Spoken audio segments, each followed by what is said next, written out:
Welcome to Echoes of Compassion, the channel where we share stories about the unseen power of words and their lasting impact. If you're new here, take a moment to hit subscribe, like this video, and share it with someone who could use this reminder today. The living room was filled with warmth, chatter, and the smell of roasted chicken. It was a typical family gathering, cousins sprawled on the carpet, uncles laughing too loudly, and aunts fussing over plates of food. Daniel sat quietly in the corner, balancing a plate on his knees.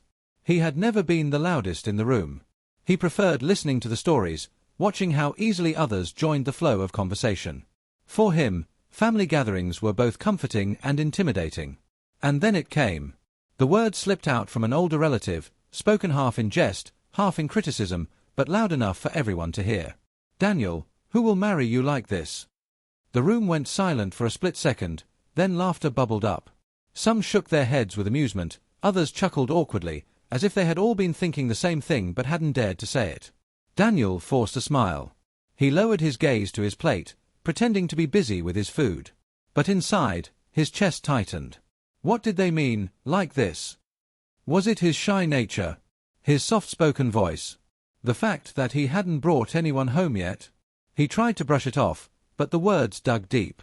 That night, when everyone else had gone home, Daniel lay awake staring at the ceiling. The laughter replayed in his mind, echoing louder each time. "Who will marry you like this?" It was no longer just a question. It had become a judgment, a sentence passed on his worth. From then on, Daniel carried the comment like a shadow. In every interaction, every date, every conversation, it whispered to him. He began to doubt himself when meeting new people. If someone didn't text back, he wondered if they saw what his relative had seen. If a relationship ended, he didn't ask why. He told himself he already knew. He was unworthy. Even moments of joy were touched by the memory. Sitting across from someone who smiled at him warmly, he would hear that voice again, "Who will marry you like this?" It shaped him in ways no one around him could see. He became cautious with love, afraid of rejection, hesitant to open up. He convinced himself that keeping people at a distance was safer than proving his relative right. And yet, the person who said it had likely forgotten. To them, it was a throwaway comment, a careless mix of humor and tradition. But for Daniel, it was a scar. This is the thing about words, especially those spoken by family. They land heavier. They echo longer. They have the power to shape not only how we see ourselves, but how we let others see us. Imagine being told, in front of those you trust most, that you are unworthy of love. Imagine hearing it so often that you begin to believe it, even when others try to convince you otherwise. Daniel's story isn't unique. Across countless homes, similar words are spoken, sometimes as jokes, sometimes as advice, sometimes as truth. But no matter the intention, the impact is the same: doubt, insecurity, and a slow erosion of confidence. And here's the tragedy: love is not denied because someone is quiet, or different, or still figuring life out. Love is vast. It finds us in unexpected ways. But when a careless voice tells you otherwise, it can take years to believe in love again. Daniel eventually learned that.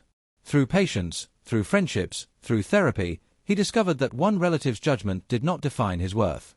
But the journey was longer, harder, and lonelier than it ever needed to be. Because of one sentence. "Who will marry you like this?" Words are not harmless. They shape futures. They linger in the minds of those we speak them to, sometimes for a lifetime.